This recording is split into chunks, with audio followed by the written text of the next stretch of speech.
Good morning, good afternoon, and good evening, and welcome to the Talking PLM 4.0 show. Last week, we talked about the challenges of implementing product lifecycle management in the Nordics, and today we are looking into one of our fastest moving sectors, and that's consumer packaged goods and retail.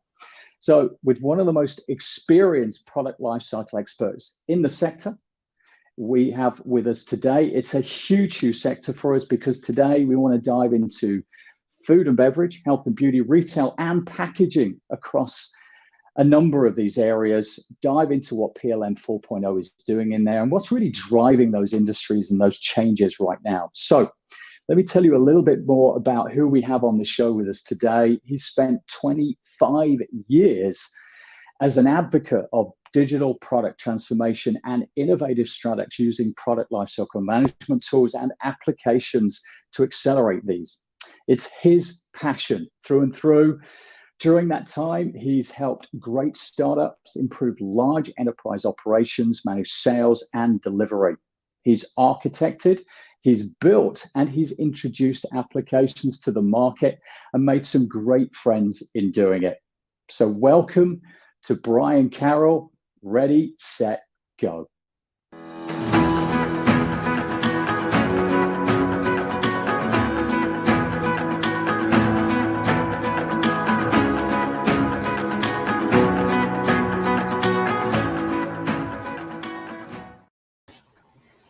Hey, Brion.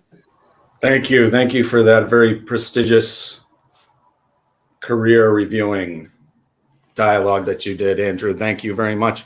It's an honor to be here.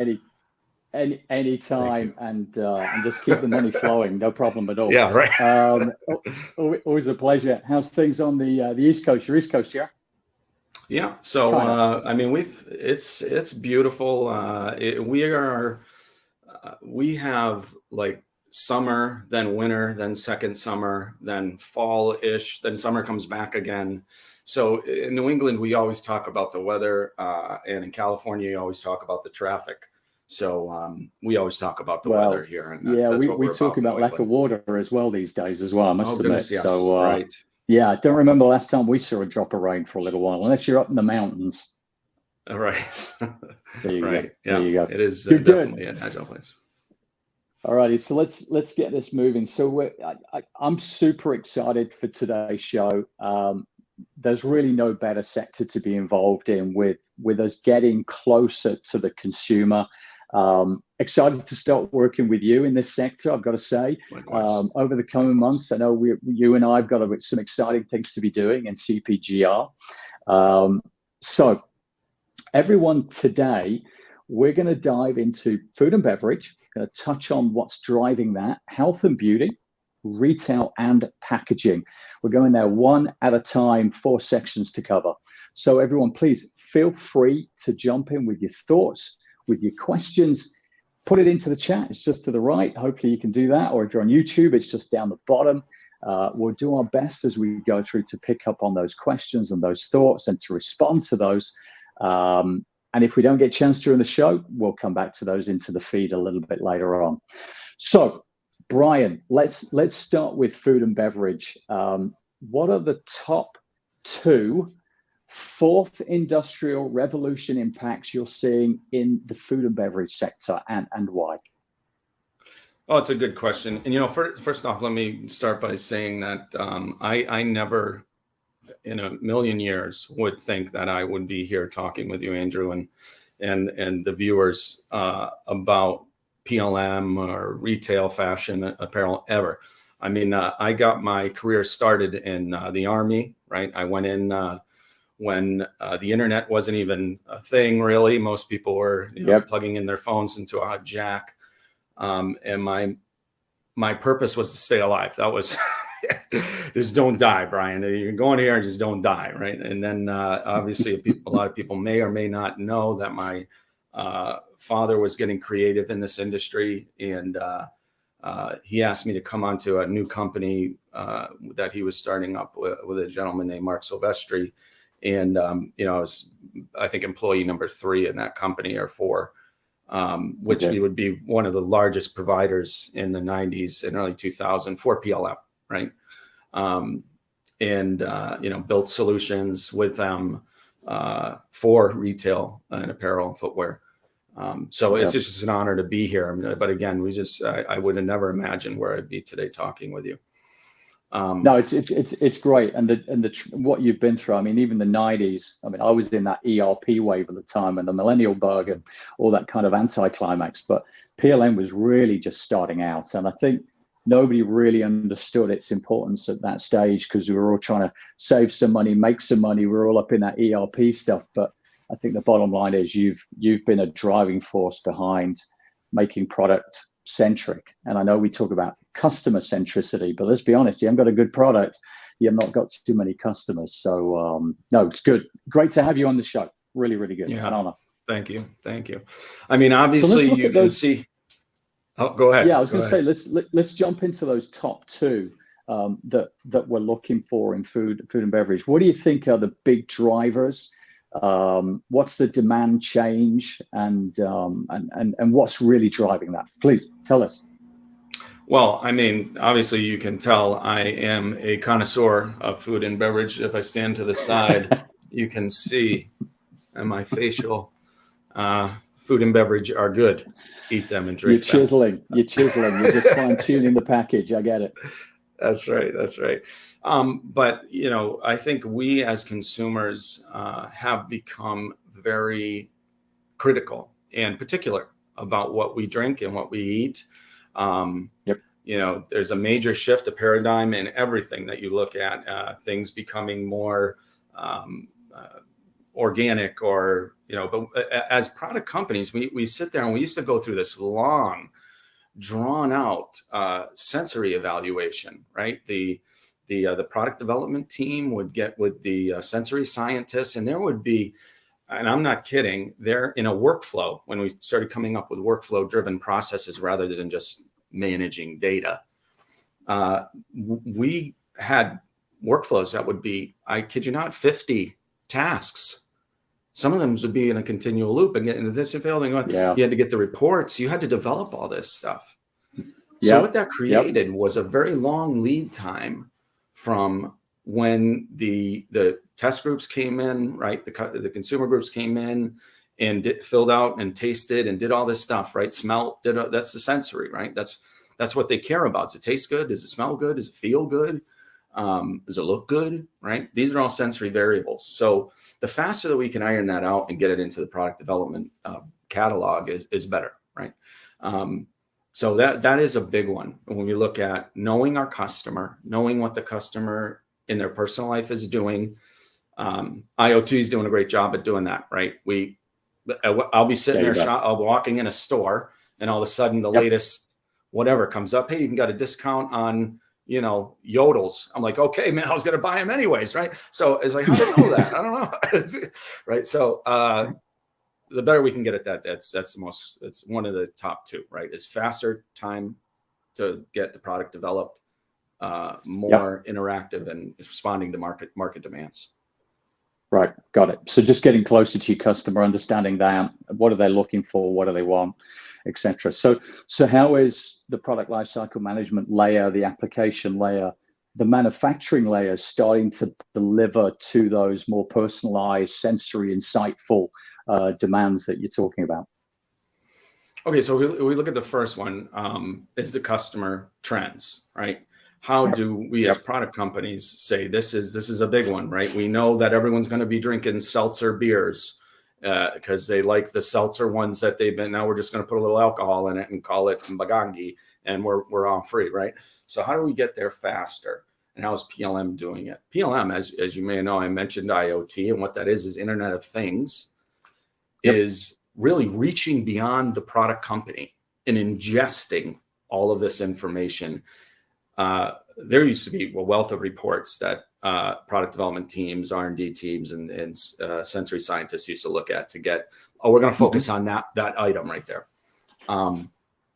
So how they're doing that with IoT is really ingesting large amounts of information into an engine that really puts a dashboardable and presentable and simple way of looking at market trends and saying, that's where it's going. We need to start putting our templates together for our sensory insights. So the faster we can get those templates together, it's obviously the better, right? So it's kind of hand in hand, right? You say, all right, we know the market trends. Now we got to get the sensory insights together for the test groups. But every time that we do that, we'd have a new attributes, we'd have new subtypes, we'd have new catalogs of cookies, we'd have all different things. So to reuse, so doc management, so that's how, so this, right, the IoT ingesting, this is how PLM is creating. Now doc management, the good old days, right? Doc management, when everything was doc management. If I can get faster templates, if I can get faster insights from some of that IoT data that I already know is proven, because on that, my competitor's brand, it's winning. So I need to get there fast and better than them. So the faster we can get through that, basically inquiry to order, the better, right? Because now I'm going to go order to cash, right? And I'm going to get my money for my product and yields and all that stuff. I know my margins. So that's really important. So PLM's answered it through IoT, 100%. It is, if there is not an IoT business driver in our product company or a project, then we're going to fall behind because other companies are. And if we're not doing doc management well, we don't know our subtypes and our attributes for our products, cookies, yodels, or whatever, and we don't know the taste, look, touch, feel, then it's, so PLM's answering that through a quality of doc management. And we've seen that we did CAD well, right? So now going into food and beverage, we're doing it extremely well. And what about on the automation side of things, maybe on process? How is that starting to also enable that more personalized approach to products? Yeah, it streamlines it. Like again, the faster we can get predictive metrics from aggregation on that IoT ingestion, the faster that we, and the less manual intervention that I can do, the better. Bottom line, Good. That's it. Good. Awesome. All righty. So that's food and beverage. Let's now go into health and beauty. What do you think is going on in health and beauty? Again, what are those top 2 or 3 drivers that's changing that landscape? So, I told you this story before, but I think it's so relevant, right? It's, I have a buddy that had this organic soap. Yeah. It was like, like bark mulch and trees or something. It was, pine needles. What was in it? Looked like it was. He's over here. He's in California, isn't he?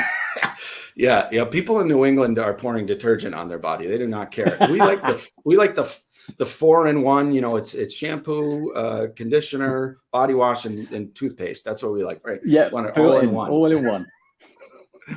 But on the wall and squeeze it down. Yeah, I got it. Yeah, the big ones. Yeah.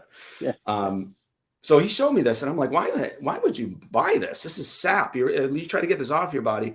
And he's like, no, it's locally sourced and all this stuff, and which is great, right? So I'm not knocking anyone that does that. I think that is a very sustainable market. But in order to make a sustainable product, we need to know traceability for yields, for shipping, for everything, right? We need to know it. In health and beauty, you got a pretty high margin there when it comes to contribution back to the company, right? It's about 80% contribution per SKU. And if it's not, then you're not going to be sustainable. If it costs us 70% to make it, and 30% is our contribution, then we're going to fail as a product company. So the key there is to make that product that I just said, the pine nut bark mulch soap, extremely sustainable. And we have to trace it all the way to the materials, right? And we are very, very particular on what we put on our bodies, what we drink, everything, right? Put it anywhere. So finding ones that we can trace to where we know it is not harmful to pets, or animals, right? Not corrupting the environment, 0 carbon footprints, right? All this stuff needs to be in the marketing. So if we're not marketing that, we're just missing a huge opportunity. If we're not seeing that when they get the product, they're like, boy, this thing stinks, throw it right out the freaking window, then it's not going to be sustainable, right? So the traceability of what's happening with our product while it's on the shelf, on the omni-channel, wherever it is, the more we can trace that from our bark, ripping it off the oak trees of California, right? The faster we can do that and get it to a traceable in-store experience or in the customer's hand is critical. Right. So organic products, sustainability, everybody's more conscious about the beauty they're putting on, making sure it's healthy. So huge. Well, I wouldn't say everyone, I'm not really concerned, but there are people. Okay. Yeah, right. Yeah. Good. So given all of that, so again, what is product lifecycle management and manufacturing doing in that to deliver against those newfound, emerging demands, ever emerging, accelerating demands that are coming through? Right. So if you are looking at a best-in-class solution, right? That has all the variables, right? It's Gartner Quadrant verified. It's a challenger. It's always been a challenger. It's going to keep hitting. The way that those companies are doing it is because I remember before, and I'm going to tell you a story. My first job out of the military was working on the 72nd floor of the World Trade Center. All right. And I remember I used to take there's two IBM towers, and it was a 3480 tape. I had to, basically take the drawings of the Brooklyn Bridge or whatever was on there, take the drawings, put it into that tower, convert it to an 8mm tape, which was smaller. You involved in the Brooklyn Bridge? No, I buried a few guys under the Brooklyn Bridge, but you know what I mean? No, just kidding. No, so that was pretty funny. I just thought of that. I am Sicilian, but don't look into my background. All right. So what happened was I would bring it into that tape, right? That 8mm tape. And once the conversion was done, I would take it to a closed room, a secure room where they would check my badge. And I would bring that 8mm tape, put it in the cabinet, and that was secure. Right. Now, anytime, and any of us that have done anything as far as transformation, we have known that we take one thing and, just like I did, move it to another. That was our like, how do we get one source of truth? And our one source of truth was not trying to figure out master data. Our one source of truth, that was it. This is the only one. Burn that thing. So yeah, right. It's crazy, but and it's a terrible thought to think, my father worked with me on that. He didn't work with me on the project in the building, but he was definitely a part of that. And we sat there and think, like, what happened to all those daggone tapes, man? That was the only place they had it when the building went down. It's like, where did that tape go? I mean, did we lose those? I just don't know. But anyway, so way that PLM companies and challengers are doing this they're creating platforms. No longer is it, hey, you got to move everything from one room to another room, or one PDM, PLM, ERP system to another PDM, PLM, ERP system. It is making it shake hands with everybody, right? Creating that kind of service-oriented architecture that shakes hands with everybody and gets data, authors, prescribes, and gets information, so that when we look at our product as a whole, we're not having any gaps, right? So that same soap, we need to know everything about it on a dashboard, or at least on a report, so that executives can make sound decisions on how to react. So if PLM is now just a give me dashboard to CFO, CIO, bam, that's the way PLM's answering it. It is giving us presentable dashboards, which we didn't have in the past, right? That was a dream world. That was like when the Wright brothers flew. Which helps deliver kind of traceability, origination of products and of recipes, of ingredients, etc., into the customer's hands, I guess. That's right. Yeah. I mean, if you realize that you have some, supplier, maybe some impediments or something within the supplier scorecarding in the whole product, then you can weed that out pretty quickly, right? That this product that is not compliant. I need to get that, or that's going to influence our overall product spec, right? What they call the tech pack. That's going to influence it all. So you need to get that SOB out of there and get something else in. Yeah, that's right. Yeah. Great. Good. So health and beauty, moving and shaking into, let's look at retail now. So retail, I mean, how can you pick the top two of what's going on in retail? It is crazy out there. So much happening over the last 2-3 years, as we know. But tell us, what do you think are the big impacts happening with this kind of fourth industrial revolution into retail? What are the top two big things? I mean, it's really simple. I mean, it is. You're right that it is an evolving market always. We've realized a little bit more of a forced evolution in the past few years due to COVID. Yep. But the bottom line here is that what we put on the shelf as a retailer, right? Our assortment line is extremely critical. That assortment line costs us a lot of money. It costs us a lot of money, and if a product is on that shelf, it's not making us money, and it's wasting a space that we could fill with something that's going to make us money. So that's a constant battle, right, for any retailer. But what happened is, and I'll give an example. You know, some of us used to go bargain shop, and you can tell from my beautiful shirt here that I bargain shop. I'm a bargain shopper. My wife hates it, but it is what it is. She is not a bargain shopper. You buy volume. You've got like 28 of those or something. No, this is my second favorite shirt. So I got two. I'm on a wash and dry cycle of a day here, unless I go with my PJs to the office, which I've been doing a lot more now. But the bottom line is that assortment costs money. How do we, create and replicate? So bargain shopping. And when I go into so if you look at the point of where I shop, right? So I shop at these stores that have a very broad assortment. There's really no predictability, but you're going based on cost, right? And you go in and you're shopping a rack and you say, oh, that's a brand that discounted. I'm going to grab that, put that on my body. And versus like, and this is public knowledge, Bed Bath & Beyond, right? We go into Bed Bath & Beyond and it is clean, white, crisp. Everything is beautiful. People are beautiful. They don't have no ugly people at Bed Bath, right? And they're happy to see you. They're happy to see you. They're like, hi, Brian, it's good to see you, and they make you feel good. And so I walk into that store and I'm willing to pay $600 for, some threaded sheets, right?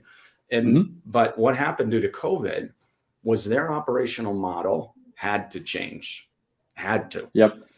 They're not relying on that customer experience that someone walks up to them, makes them feel good. The overwhelming smells and the beauty of the place does not influence your buying decision. COVID leveled the playing field, leveled it, so that now these large Amazon retailers, which will put anything on their shelves, right? Etsy, anything, right? Will put anything on their shelf, and they have as much shelf space as they need. You just got to search by the catalog and you'll find everything. I don't know why I'm buying Gucci at Walmart, but I'm going to go for it, right? So it leveled the playing field. So if the brand is going to succeed and live through COVID, they got to think differently. They got to say, what am I going to do? So they're now making their own brands. They're R&Ding their own products so that they can be a part of that experience. Be a part of that experience. And you'll buy Bed Bath & Beyond sheets. You'll buy Bed Bath & Beyond coffee makers. So that's the way that really it has to, brands need to think is, how am I going to change my single point of contact? My assortment needs to change and be quick with it. And that's been since the beginning of time, right? I don't care if you're a mom and pop shop on the corner of, wherever, America or US, or America, US, no, world, right?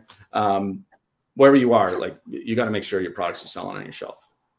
Exactly. So it's personalization across multiple channels. I mean, it's just gone from single touch point with a standard product offering to multiple product offerings, personalized across multiple channels. Whether I'm on Instagram, I'm on Facebook, or whether I'm in the Amazon.com store, or whether I'm walking into the bricks and mortar. I mean, it's just huge impact, big job. And how does to elaborate on that, it's really look at how we purchase. You're right. I can purchase now from an app that I never used to purchase from. That used to be my social feed. So creating those multiple points of entry is critical. That's right. You got it. So how is product lifecycle management per se from the old days to the new 4.0 days? How's that had to change? How's it had to adapt?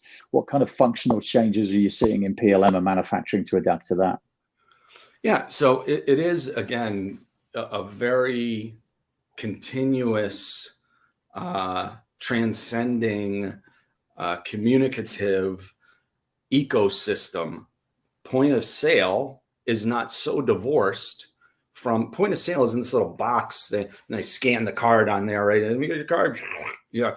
The point of sale, you can see the volatility and the consumer power in the experience in the R&D process. Again, we used to really, this whole service-oriented architecture, I'll call it digital continuity, because the continuity of my product going from that interactive, what's on the shelf, how much information can I get while it's on the shelf, RFID, whatever I can get, to ingest that information, create a good representation of the success or failure of a product and react immediately. So PLM is creating, again, and we know this, again, best-in-class solutions are not just one solution. If you really go down to the architecture of most of those best-in-class solutions, they are a hybrid of a whole bunch of solutions into one ecosystem, and they all have their strength. So the more strength you can tie this fabric of continuity, like this digital thread together, the better. So PLM is not thinking like, hey, that's happening in the point of sale system. That's nothing to do with me. That's on the merchandise. That's not it. They're saying, how can I bring that into change management, quality management, supply chain, all of that, so I can respond to my retailers better as a product company, right? I want to fill the shelf in the product company and the retailer, right? So big subject. I mean, I even hear people replacing product lifecycle management with the term digital twin these days, or trying to at least. Not sure if they quite work that way, but digital twin, how easy is it to deliver the digital twin in the CPG space? I mean, not just retail, food and beverage, health and beauty, etc. How easy is it to deliver on a manufacturing line? How easy is it to deliver as a replica of the product even? What's your thoughts? Right. Well, I mean, it's a very good question, and I remember, in the 80s, they used to have a lot of films that were based on, American manufacturers being taken over by a foreigner. They'd come and replace all the Americans. And then by the end of the movie, the foreigners and the Americans are singing Kumbaya, right? Yay!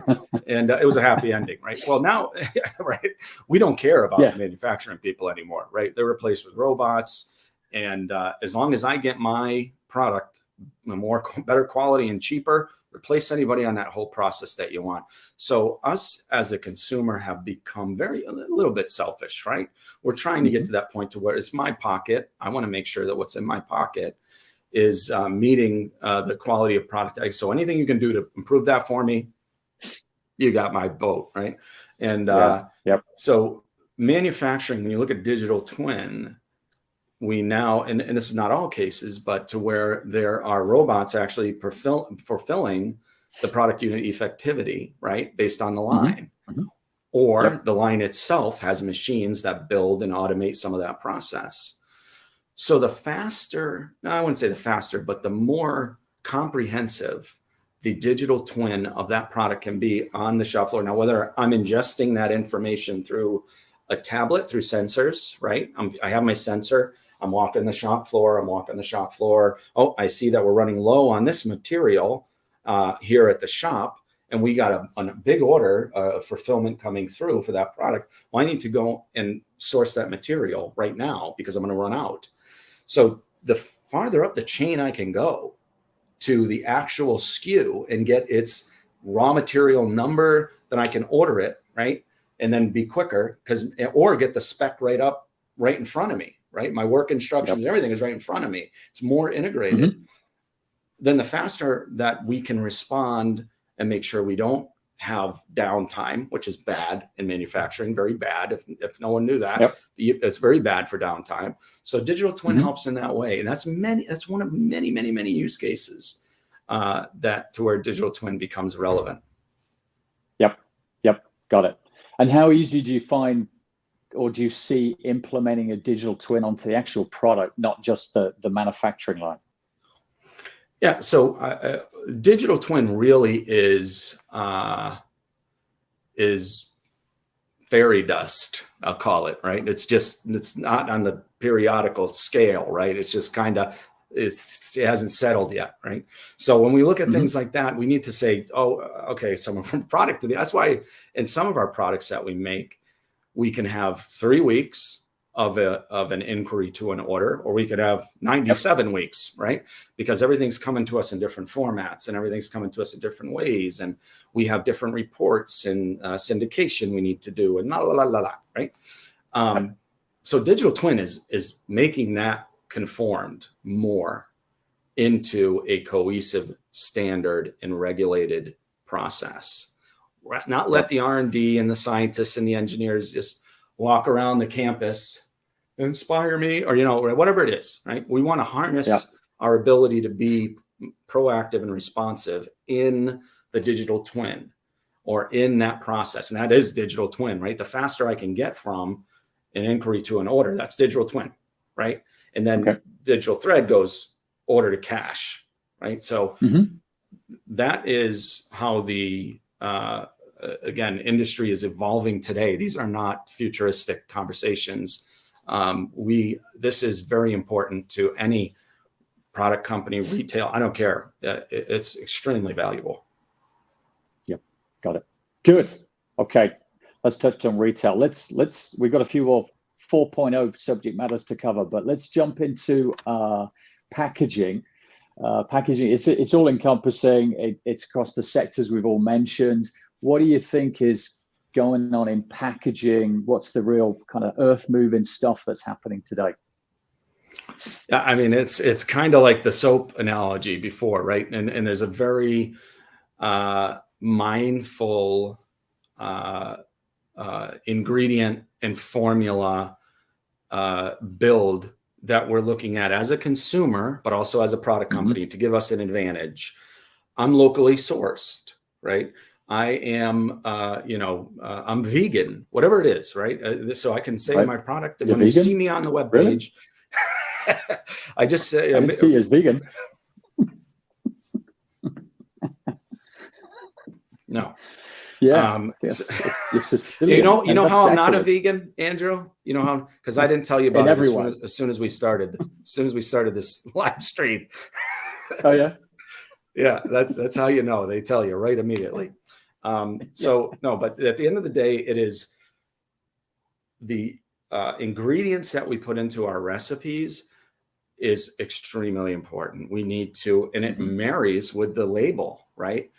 Again, if I'm locally sourced, I want a picture of 2 guys in New Hampshire, sitting with their overalls, and then the ingredients. We become more mindful of what we look at on the nutrition label, right? That's extremely important to us. It does not lie to us, hopefully, right? So we need regulation and all that stuff in there, compliance, right? At least we can get a couple runs before someone pulls us off the shelf, right? So at the end of the day, those are all interlocked together. And this is huge for any product company that wants to penetrate, challenge, innovate a market, is to say, what is my recipe? What's my advantage on the recipe? And how do I blend that into my label so that there's attractiveness there? Yep. So recipe management, I mean, you've mentioned a few times in PLM, it's a challenge for many. How often have you dealt with recipe management? How easy are you finding it to implement and deliver to CPG? I mean, it's again, I would say that any change is difficult if the product company is not mature in the way they do it now, right? You can't culture shock a company with saying they're just grabbing stuff and putting it into their formula and they don't really care where it's sourced from. If that's the company, then that's me, right? I'm buying yodels. I don't care if it says strychnine on it. I was like, I'm buying this thing. There you go, right? So, but if you care about that and your company is mature in that recipe and that formula and that ingredient package, then it's fairly simple, right? Because we have the templates. Any product company that's doing this well has the templates. They've been doing it for years. Coca-Cola's been doing it for years, right? They know what their formula is. It's locked in a vault somewhere, right? So it's just how can we take that information and again, replicate it, ingest it, bring it to an order so that we can fulfill it, and also that the customer knows that we put a lot of thought into that label. Yep, got it. So again, across all digital continuity, you've touched digital thread, you've talked about digital twin. What needs to happen in the sectors to really deliver digital continuity rather than running from one building to the next with a hard drive? Yeah. I mean, so when we talk about IoT, right? IoT was something we were doing a long time ago, but we were really just kind of tinkering around with our own business unit, right? Whether we were in a separate building or whether we were in a separate product line, we tinkered in silos. IoT has allowed this broad kind of collection of information.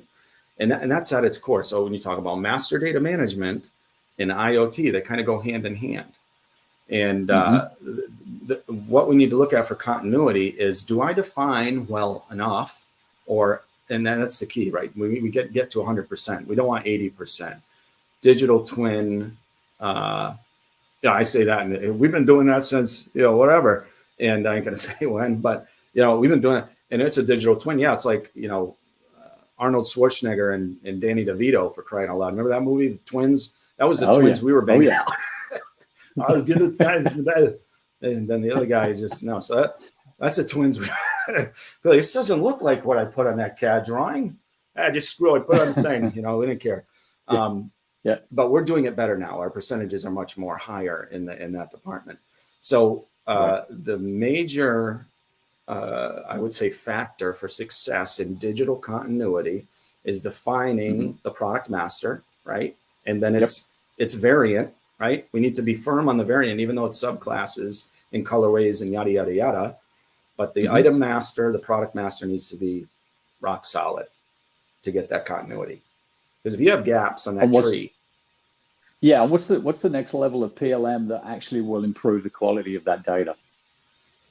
So it's literally rule engines, right? So looking at that AI, 100%. Yeah. Right. If you can take a rule engine, put it in between the barrier of your information that's coming in, you can say this doesn't work, and I know why, because I have a set of rules that says that attribute, that subclass does not work well because we've already done the downstream processing. So push it right back to R&D immediately, right? So that artificial intelligence, the less manual, it's the same with the sensory, right? And the scientists for R&D, product development teams, the less manual intervention that we can accomplish, not only will the faster they go to market, but the more quality and the representation of that product will be as the R&D team, product development team intended. So, but I've been doing that for a long time, right? And everyone's so excited about engines have been around for a long time. Yeah. Very long time. That was actually, it's a methodology. Yeah, that's it. It is. It's a methodology. So, I was, I'm trying to remember what it was. I was in I did a lot of DoD work when I came out and first started working. So one of the things that we would do is create these XML, they're called WebJecks, right? These type of programming, TIBCO-ish, interactive rules, basically, to where I could create a Java class that thought for me, so that when the interaction happened, the computer, the code would say, stop there. We're not going to go any further, right? And the more I can do that, stop there, don't go any further, give me another variable, and then go down that decision tree till the nth degree. I've been doing that. This is one of my first programs that I wrote for integration, and I think it was Metaphase. It was Metaphase, and I think it was a legacy ERP system at one of the DoD accounts. So it's been a long time, man. And those are, anyone that knows PLM, those are some ancient tools. You bet. Good. Fascinating. It's so many things happening in the sector. It's a big focus for you, me, and XDI. There's no doubt about it. Brion, hey, really appreciate your you coming on the show. Really appreciate your time doing this and answering some of the questions and everyone else. I'm going to tell you, I was extremely nervous, Andrew, coming on this thing. You know, you're very intimidating. And I didn't know if I was going to be able to hold it with you, but I'm glad I'm glad we made it through. I'm not wearing any pants, by the way. So, because I was not. I'm out. Thanks for TMI, buddy. TMI. Yeah, it is. Good. Got to get comfortable. Wearing got to get comfortable. Appreciate you wearing your second best shirt. Next time, maybe I'll get the first best. We'll see if you're good. For your wife. There you go. If you're good, I'll wear the best. Brion, thanks. Looking forward to working with you. Appreciate you coming on the show. Catch up with you very soon. All right. Thanks so much, Andrew. Take care. All righty. Thank you, sir. Bye. Everyone, thanks ever so much. Brion Carroll, infamous, as I'm sure we can all agree. Looking forward to working together. Everyone, thanks for joining us today. Next week, we do manufacturing. We go deep dive into manufacturing, little digital twin, awful lot of manufacturing operations. Let's see what's going on. Probably going to be talking a lot about CPG again next week, but mainly manufacturing driven. Have a great week ahead. We'll see you next week. I think we're looking at Wednesday next week at around 8 a.m. Pacific, 11 Eastern. 1600 British summertime, 1700 Central European summertime. We'll see you then. Have a great week ahead. Thanks.